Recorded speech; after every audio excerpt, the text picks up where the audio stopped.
This is called Guy's Golden Touch. And Guy's Golden Touch is not that whatever I touch turns to gold. Guy's Golden Touch is I touch what's gold. It's easy to evangelize Canva and Macintosh. It's hard to evangelize shit. So don't try to evangelize shit. Well, duh. It sounds like a duhism, but you'd be amazed how many people think I'm going to go evangelize shit and, people are going to love it. It's not going to work. So I think 90% of evangelism is a great product. Boom, boom, boom, boom, boom, boom. What's up, everybody? You're listening to the Hustle and Flowchart podcast with your boys, Matt Wolf and Joe Fier.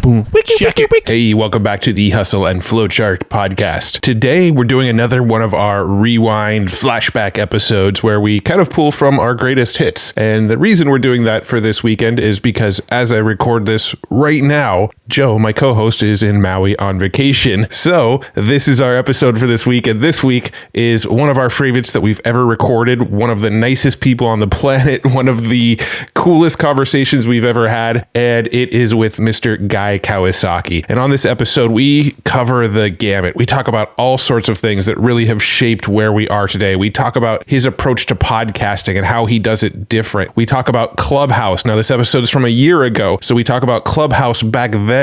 And he was actually predicting that Twitter Spaces was going to come out and Twitter Spaces was going to kind of eat Clubhouse's lunch a little bit. And that kind of came true. So it's really cool to hear this conversation back and sort of see how what he said could come true actually did come true. We talked about how he got his job at Apple. We talked about his relationship with Steve Jobs a little bit. We talked about what an evangelist actually is and how it actually is different than a salesperson. We talked about why Guy is smiling all the time. There's actually a very specific reason. We asked him whether or not you should start a business or buy a business. We just cover a wide range of topics, and it's just a really, really fun conversation that we wanted to bring back to the forefront. And anybody who might be a newer listener to our podcast, we wanted to bring this one to you. Anybody who's been listening to the podcast for a long time, we wanted to bring one that we thought was really good back from the archives and put it in front of you again. So we really hope you enjoy this episode with Guy Kawasaki. Now, make sure if you're not already, you're following us on Twitter. I am Matt R. Wolf on Twitter. Joe is Joe Fier on Twitter. Our gaming channel is Hard Fork Gaming on Twitter. And also join us in the Discord, hustleandflowchart.com/Discord. We're in there all the time, sharing all sorts of cool insights into what we're up to, projects we're investing in, projects that we think are interesting, all sorts of cool stuff going on in the Discord, hustleandflowchart.com/Discord. And final call to action. I know this is already way too many calls to actions, but final call to action. Check us out on YouTube. You can check that out at hustleandflowchart.tv. A lot more gaming, play to earn, NFT content, blockchain based stuff, but really, really good stuff. We think you're really going to enjoy it. And if you want to go down that rabbit hole with us, that's really where we're talking about a lot of that stuff as well. So I'm done rambling. Let's jump into this conversation with Guy Kawasaki. Guy, thank you very much for being here with us today. My pleasure and honor and privilege. Yeah, man. I mean, Lisa Beyer, I got to give a shout out to her. She's a mutual friend of ours. She hooked us up with the connection to you, and she's like, you're going to love Guy. Everyone in the community is going to love him as well. So have a chat. And here we are. That's right. Here we are. Yeah, I think I saw you speak at Blog World Expo, which I don't even know if that's a thing anymore, but back in, it had to have been around 2011-ish maybe in LA. And ever since I saw you speak, it was around the time I think you did you had a book called Ape or APE. Yeah. And I think it was around the time that book came out. And ever since we saw that presentation, I'm like, man, I want to get him on the podcast one day and interview him. So this is here we are. A full circle moment for us. You sure waited long enough. I know, right? We just found the right people. We asked the right questions. Okay. But yeah, I mean, you just have such a fascinating history, and to you are not a guy where I'm like, tell us your story, because like it's gonna probably take a while. So let's not do that.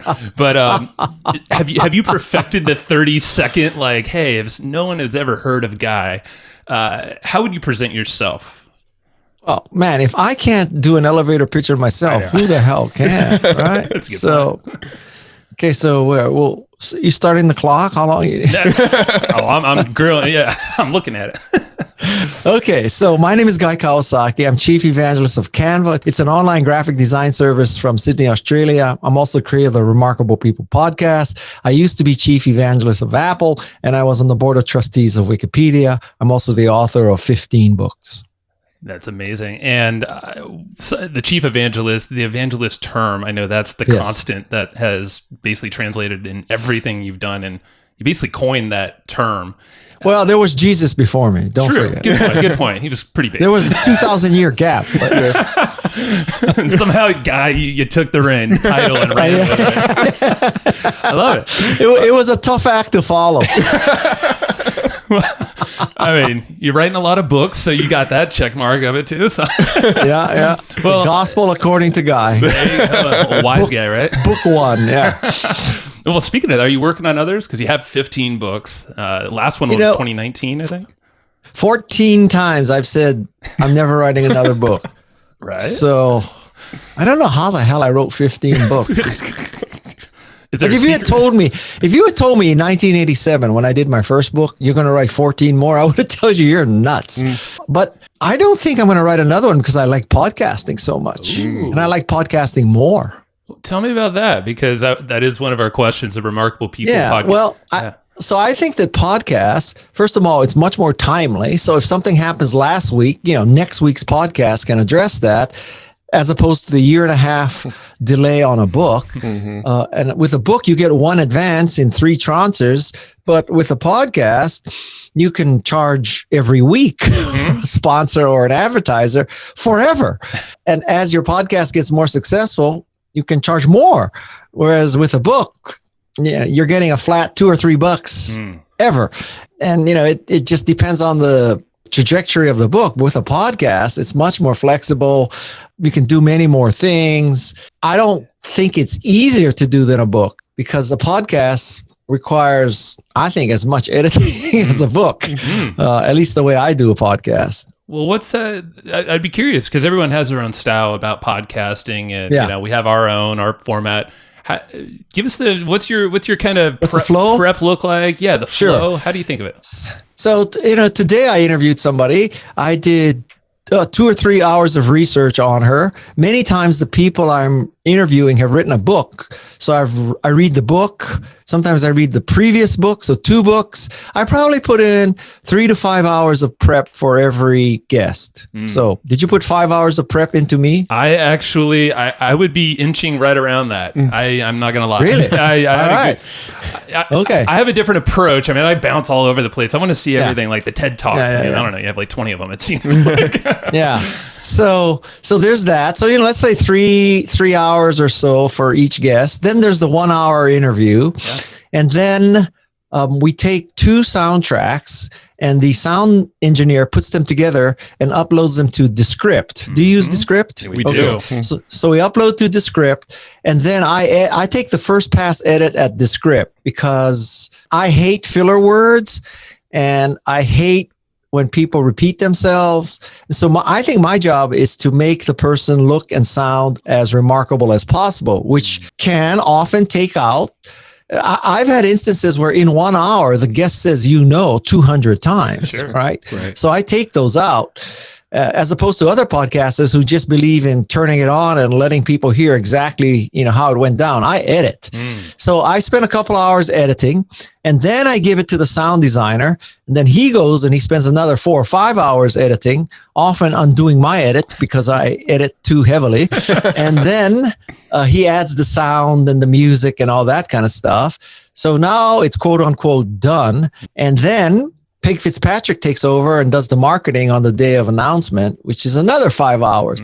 So there's probably 15 hours per hour of finished product. It's a masterpiece. I know, like right when I hit play for the very first time, I was listening to the Tim Ferriss podcast, or episode, and you don't get Tim on many other podcasts outside of his. So congrats to you on that one. That's amazing. Thank you. It was amazing to also get him out of his mold, So I definitely recommend everyone listen to that one on your show. Thank you. But immediately when I hit play, I was like, this sounds just next level. Like just the quality of the intro. I forget how it goes now, but it just it doesn't sound like a podcast intro. You actually put some thought into it. Oh my God. I write out the intro. I write out the outro. Listen, the secret to my success in life is grit and hard work. It's not because it's, I don't know, natural visionary kind of stuff. So it's like my podcast is probably the antithesis of a Joe Rogan podcast, right? Sure. So, yeah. The other benefits, I mean, it seems like you show up, the way that I know you've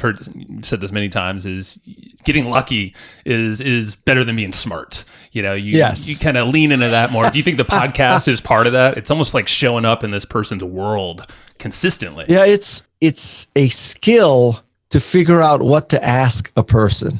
And I kind of believe that I was just born for podcasting because love it. I can conduct an interesting conversation with almost anybody.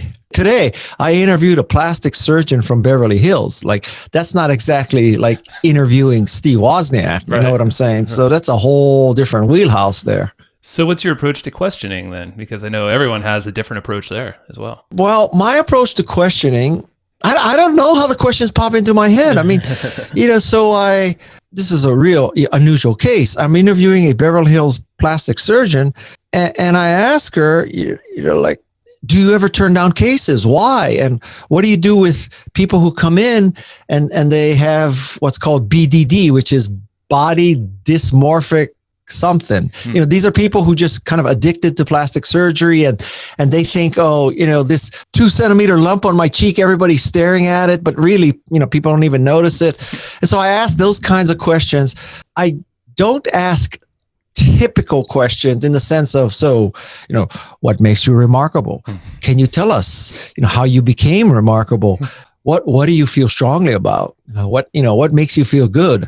I don't ask questions that sort of look like, so what he did was he read Wikipedia's entry and then he's asking the same questions of everybody. Yep. And in fact, one of the things that I like to ask as the very first question, I think the very first question is maybe the most important one, is I always try to ask a question so that the guest truly understands Guy did the research. He really checked it out because he didn't just read the Wikipedia entry. So a few weeks ago, I interviewed Angela Duckworth, the MacArthur Award winner and author of Grit. And the first question I asked her was, is your daughter still taking viola lessons? Because in the book Grit, she talks about how everybody in her family has to do something that's hard, something that requires practice, and it's not purely fun. And her thing was viola. And so the first question was about her daughter's viola, which what I'm trying to trigger is I want Angela to say, so, this guy clearly did his research. He read the book. He knew my daughter is taking viola. So that's my secret to starting up an episode. A subtle little mark there. Yeah, I love that. And I feel like, the momentum before, for us, like it'll be kind of like the before banter and trying, any relatability we can get going and then almost hit the record. Within that momentum, because you're right. It's the beginning. You gotta get the wheels moving, and see where it heads. Yeah. Well, and you figure, many of these people, they've been on podcasts hundreds of times, right? So they're all asked the same question. Like, how did it feel to win a MacArthur Award? Well, duh. I mean, you'll never know. No, that's during a questioning. Do you have any thoughts on this new Clubhouse app that everybody, it seems like Silicon Valley is like real up on it and it's sort of an extension of podcasting? Yeah, go ahead. Yeah. In a sense, it's like podcasting, only in real time with no editing and no stickiness. And so it's kind of podcasting meets attending a conference meets a radio talk show, which, and probably has the worst of all. And so I have jumped on it because I think that for any social media platform, I need to jump on it just in case it takes off. Right. So I don't really know if it will succeed. But if it does succeed, I don't want to be the last one to the party because the longer you wait, the harder it is to get a following. And also, I don't want some asshole to squat on my name and then I got to go figure out who at Clubhouse do I convince that I am the Guy Kawasaki, not this 16-year-old kid in Shanghai who said he is the Kawasaki. So get his ass off of it. So, instead of having that battle, I just grabbed the name right away. Yeah. So I think it could succeed, but I also thought that about Ello and Meerkat and Periscope, right? Yeah. So. And MySpace. So clearly I've been wrong. Right now, I think there's a little too much of marketers talking to marketers, and wannabes talking to wannabes, and has-beens talking to wannabes, and wannabes talking to has-beens.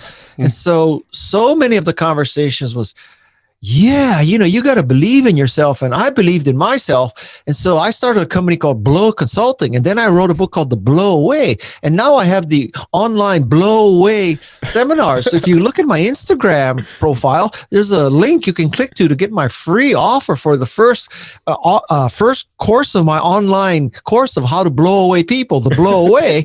And it's like, on Clubhouse in the first 4 weeks, I've already done $2 million worth of business. And so I'm going to teach you how to rock Clubhouse too, just like me. It's like, you're so full of shit. There's nobody who's done $2 million worth of business on Clubhouse. And you can't do it either. Yeah, you can't do it either. And yeah. So you're in the same kind of rooms that we've frequented and same exact thoughts on our side too, because there's Silicon Valley rooms I've noticed, like Naval and Kamal Ravikant were in this one with someone high up in Apple as well. And they were having a panel talking about their perception of Clubhouse and how it's changed now that marketers have entered the room for totally different uses of Clubhouse. Yeah. It's interesting. I think if Clubhouse is going to succeed, it's not because there's get-rich-quick schemers talking to other get-rich schemers. I think it's because it's going to be a lot of different flowers blooming. Like, there'll be one about a Clubhouse club about Indian cooking, and one about crocheting, and one about yoga, and one about hiking in the Bay Area, and one about 65 Mustangs or whatever it is. So I hope that there's kind of an infinite number of small rooms with highly focused topics, as opposed to this is the Millionaires Dinner Club, and we have 5,000 listeners here standing by. So tell us, Joe, how did you become so successful with The Blow Away? And I mean, hit me up in the DMs on Instagram. Right. You can only take so much of that bullshit. It's true. Yeah. I think it's going to go that direction in the way that it's rolling out. It's interesting how they're rolling it out, but yeah, I would hope that it goes all topical in a localized region where it's not massive. Yeah. And then, let's face it. So Twitter's working on spaces, Facebook is going to do something, there's two schools of thought, right? So the pioneer, deeper into it, got the head start, can take on the established company. The other flip side is Twitter already has, 300 million people. And if just 1% of them started using Twitter Spaces, they're equal to Clubhouse on day one. Yep. So I have 1.5 million followers on Twitter. Probably half of them are bots or dead. and I have, 25,000 on Clubhouse. Well, might be easier for me to convert my Twitter following to a social audio aspect of Twitter than to start all over on Clubhouse. And I don't know the answer to that question yet. Yeah. Almost every time I'm on Clubhouse too, I feel like there's a room going on with a title that says something to the effect of, will Clubhouse kill podcasts? Right? There seems to be a lot of people that are worried that people are going to stop listening to podcasts and just sort of tune into conversations on Clubhouse now all the time instead. But, I think you actually described with your podcast the perfect reason why podcasts are never going to die. I think, the production quality and the sort of structure that you can create with podcasts is going to continue to differentiate. But I'm curious, what are your thoughts? Do you think it's going to impact podcasting? Well, honestly, the reason why I'm on Clubhouse is I hope to get more people to listen to my podcast. So Clubhouse is a means to an end, not an end in and of itself. The other kind of room that's always there is how to monetize Clubhouse. Yep. And you know what? There's going to be maybe 5 people who can monetize Clubhouse.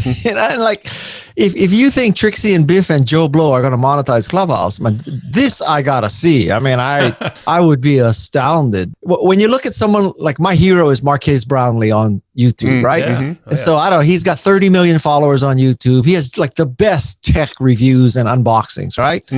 That's 30 million followers. I mean, that's what it takes. 30 million followers would mean you need everybody on Clubhouse times 10. It's true. That's a very good point. This ain't going to happen too soon. So, if you're Trixie and Biff and Joe and you're worried about monetizing Clubhouse, you're delusional. I mean, it's No, it's not to say no one will, but it ain't gonna be that easy. No, and yeah, I want to put everything in the Clubhouse, but like you said, it's showing up, it's claiming your name. I mean, did you get Guy like you did on Facebook? Because I noticed that when I was stalking you. And well, I just got Guy Kawasaki. As long as I'm just happy people don't think I rich dad poor dad. I'm sure you get too much of that. We won't even bring that up here. But I mean, to that point, it seems like, because this is how we've been seeing Clubhouse, and we have seen a spike in our downloads on our podcast because at least we think it's correlated to that. We can't. That's great. Sure. I haven't. Got to be on there, but no. I guess. Yeah, I don't know. I should promise people that I know how to make them rich quick if they listen to my podcast. That's all it takes. Yeah. Shit, I blew it. I freaking blew it. What you do? No, we don't do that. Yeah, right. But it's showing up in the room, and I feel like that's your whole career for the most part, and maybe even before the career is being in the room and somehow finding yourself into that room. I mean, all the way from back to Apple, I'm kind of curious. I kind of want to hear the story there around how you got in there. I mean, I know the story, but I want to share it with the folks here. Well, the short story is that I got my job at Apple because of nepotism. It was my college roommate who hired me. So it's not because of my, perfect educational work experience. It's because my buddy hired me. There's a lesson there, which is be nice to people in college, number one. And number two, it really didn't matter how I got into Apple. What mattered is what I did after I got into Apple, because Steve Jobs wasn't going to keep me around just because my college roommate hired me. He would have fired my ass the next day if I was incompetent. So the lesson is, don't worry about how you get into a company. It's what you do once you get in. So once you're in, what would you mentioned grit.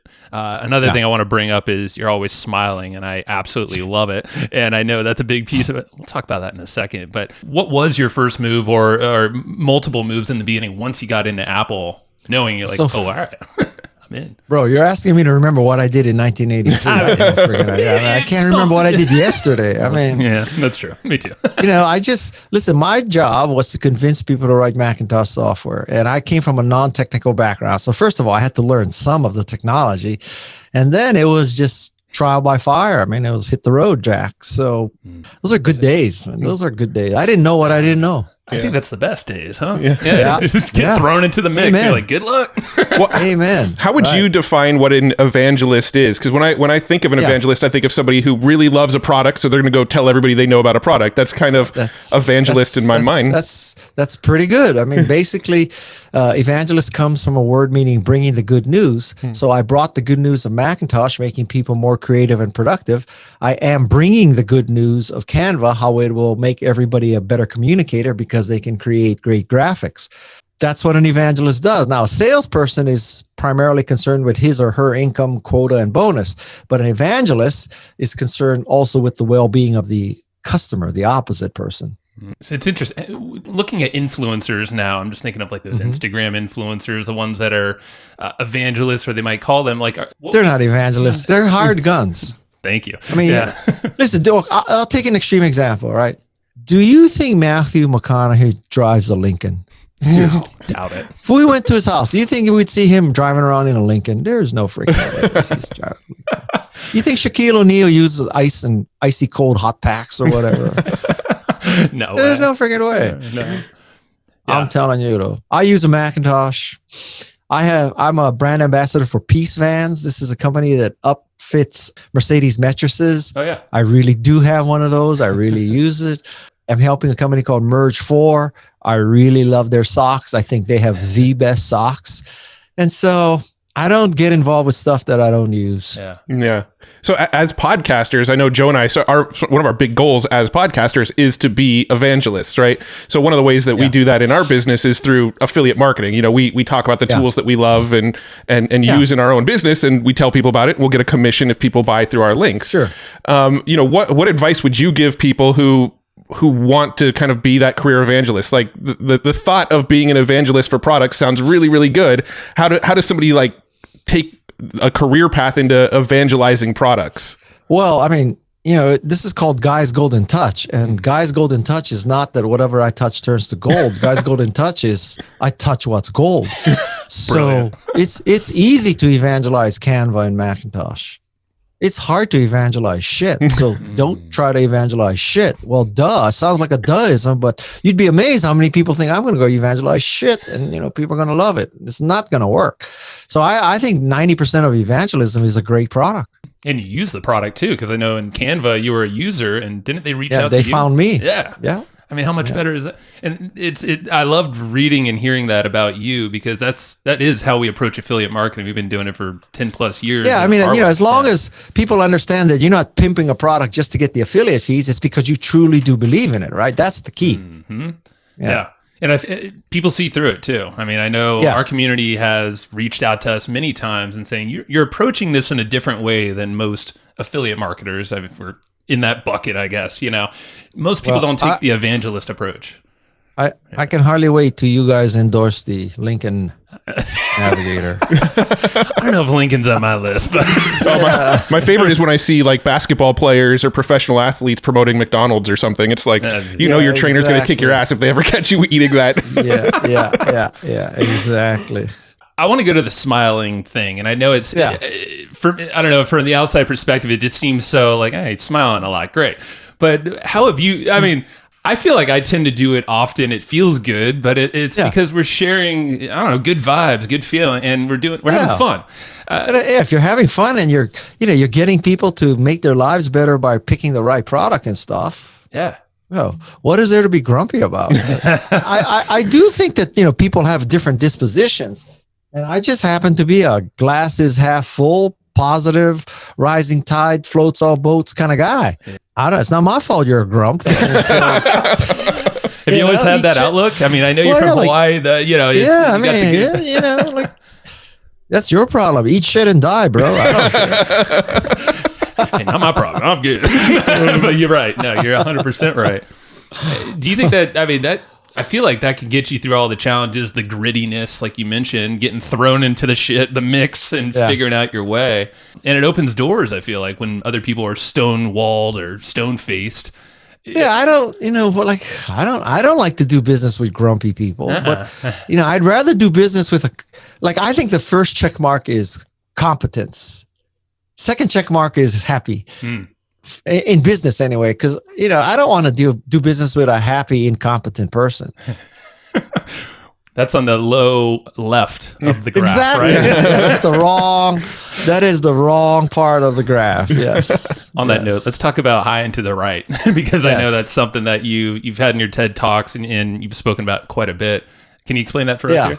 So this is the famous Guy Kawasaki 2x2 matrix. The vertical axis measures degree of uniqueness or differentiation. The horizontal axis measures value. So I think the key to life is that you are unique and valuable. If you're unique and not valuable, then you're just plain dumb. You own a market that doesn't exist. If you're valuable but not unique, you always have to compete on price because people can get the same thing. And if you're not unique and not valuable, then you just totally suck. And, it's not even worth discussing. So the corner you want to be is when you are unique and valuable. And that could be as a spouse, as an employee, or as a product. And so when the iPod first came out, it was unique and valuable. It's the only way that you could put a device in your pocket with a user interface that a mortal could operate. You could get a wide selection of music legally, inexpensively, and easily. There's no other product that could do that at the time. So it was unique and valuable. Yeah, I think the other option at the time, was it like a Zoom or some wheel thing? Diamond Multimedia. Yeah, whatever that was. Yeah.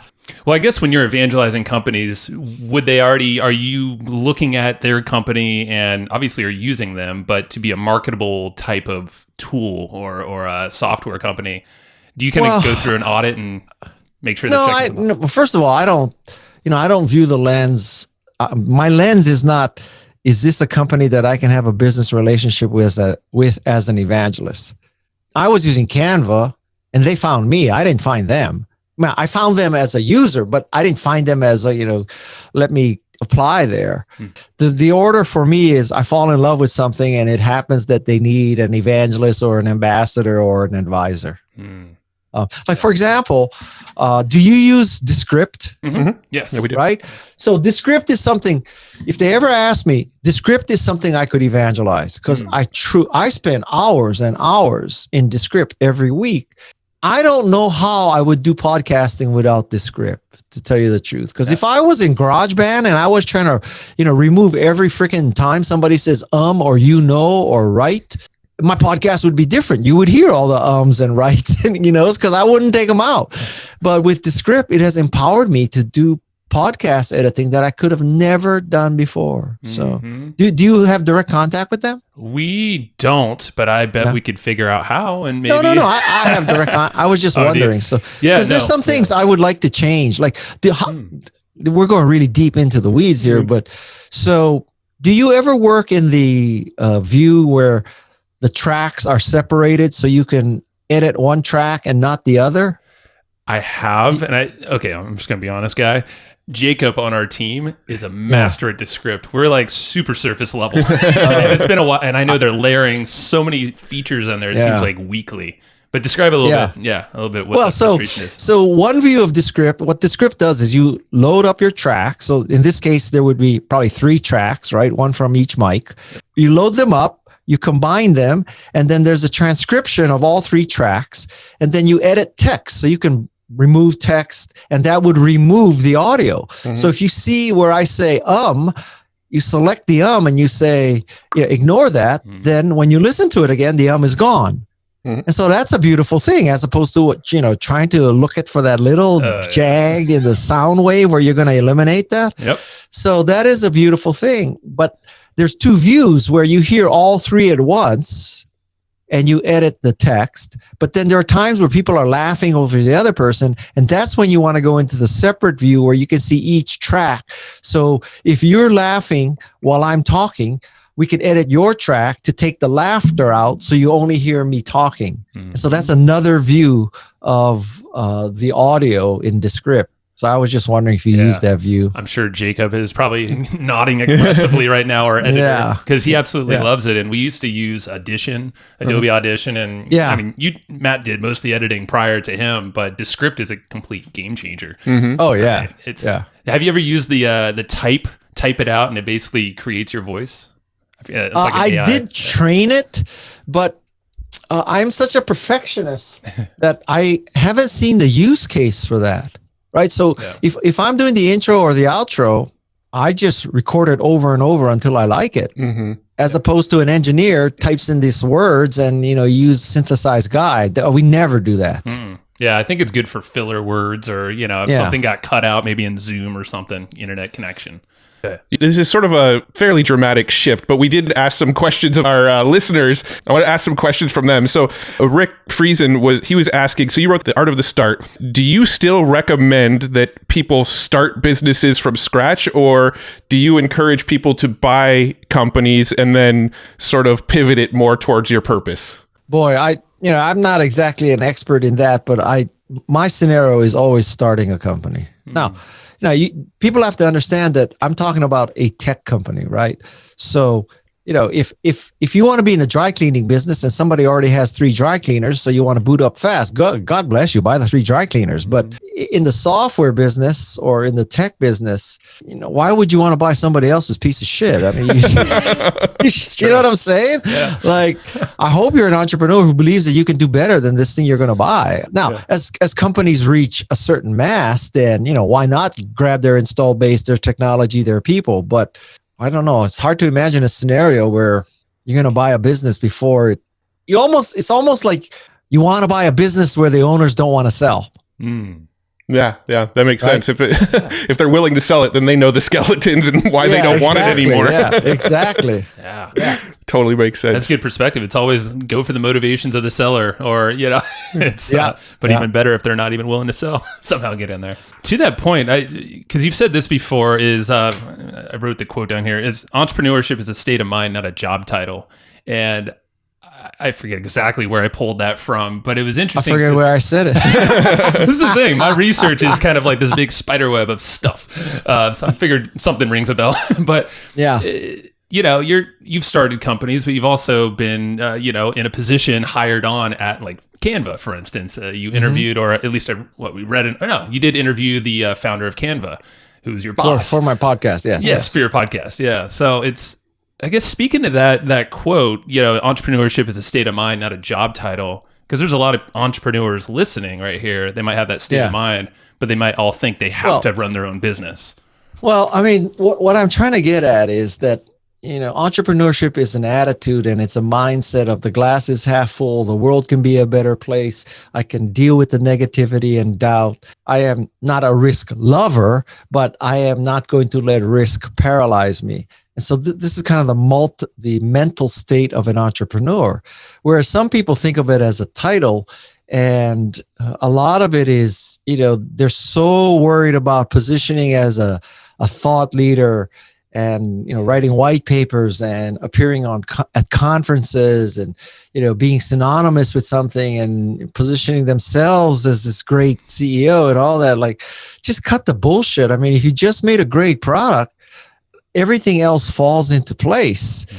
But if you're trying to position, do you think Elon Musk or Steve Jobs gets up in the morning saying, Elon, how can I position myself as a thought leader today? Hell no. Why don't I make a car? Oh, yeah. Good job, Elon. I refuse to believe that Steve Jobs and Elon Musk ever think about how they position themselves as thought leaders, gurus, or visionaries. Yeah. Well, I mean, I'd say that's pretty evident with Elon, just with some of his appearances on Joe Rogan. He wasn't thinking about it too Half much. The time he's stoned. Yeah. Twitter posts back and forth. Yeah, who knows? Yeah. I guess speaking of Steve Jobs, you having worked for him and right alongside him, like, what would he say about the state of, I guess, everything in digital right now? I don't know. It just seems like there's a lot going on that's different. I really, I'm a mere mortal. I cannot possibly understand the Steve Jobs operating system. And I would make the case that anybody who tells you that they understand Steve Jobs and could predict what he would do is full of shit. I mean, it's kind of, if you think the Turing test is tough, you try to take the Jobs test. I mean, I would not know. I don't know.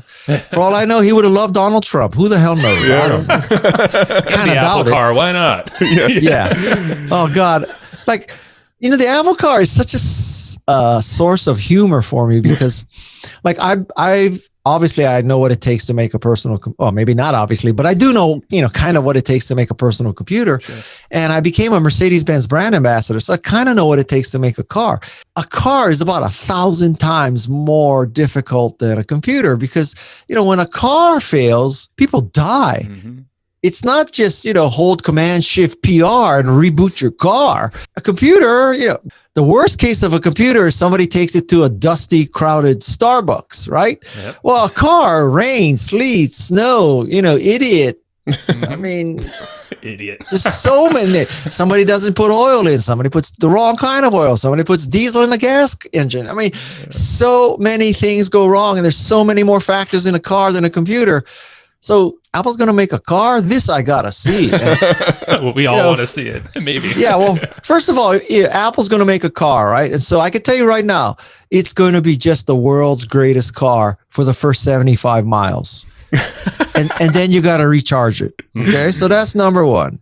Now, when you use the charger, you can't use the industry standard or the Tesla supercharger. You got to buy this $2,000 dongle that fits on top of the cable that goes into the industry standards because Apple had to create a special cable that nobody else uses for their electricity. In fact, they almost considered making their own kind of electricity, which would have been proprietary.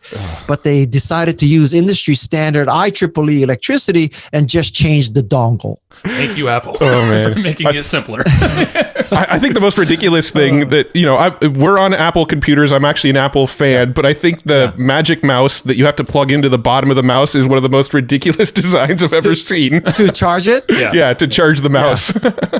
Would you buy a car from a company that gives you only 2 USB-C ports? Hell no. Right. So would you buy a car from a company that took out your SD card reader because they decided nobody had a SD card reader? Right. Or would you buy a car that, so maybe there's only one port into the car, but then you can buy an optional dongle in case you want to put other things into your car. I mean, this I got to see. Let me tell you something. I will not be the first early adopter of an Apple car. Trust me, because I know how hard it is to make a car. Look at Elon. I mean, he's been at it for a while now. And Well, but Elon supports the argument that one guy can make a car. Now, of course, the windows fly off all the time. And, Sure. They break stuff with like steel that. balls But, sometimes. yeah, minor details. Yeah. But I mean, still, Mercedes-Benz is out 200 years old or something, and Sure. Tesla is out 20 years old or 10 years old, right? So it can be done. But, oh, man, I just...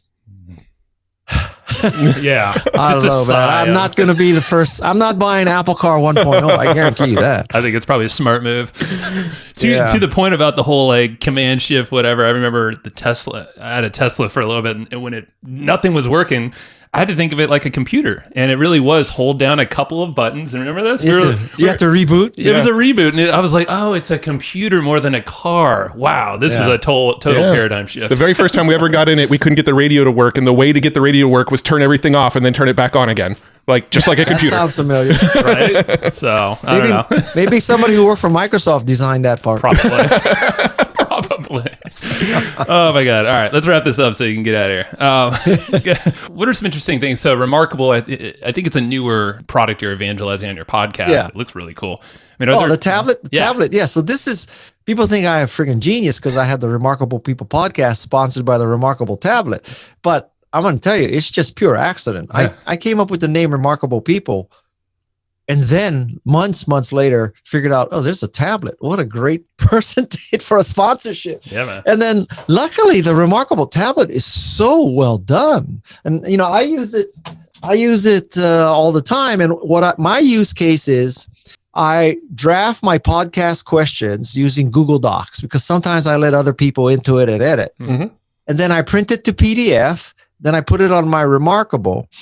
And so during a podcast, I'm actually taking notes on my Remarkable during the podcast for two reasons. One is I'm worried about the clacking noise of Apple's keyboard, right? Mm-hmm. So I don't want the keyboard noise in it. Mm. And secondly, I think when people see you using a tablet and writing, it's a positive. Mm. They think, oh my God, guy must think I'm smart. He's taking notes, right? Whereas if they see you typing, they're thinking, oh, guy is answering email while I answer, which is not a good thing. Yeah. So I think it improves the attention of your guest if they see that you're taking notes with a pencil-like device, as opposed to pounding away on your keyboard, answering your wife or answering your son, or ordering Instacart. There you go. Butter. Love Instacart.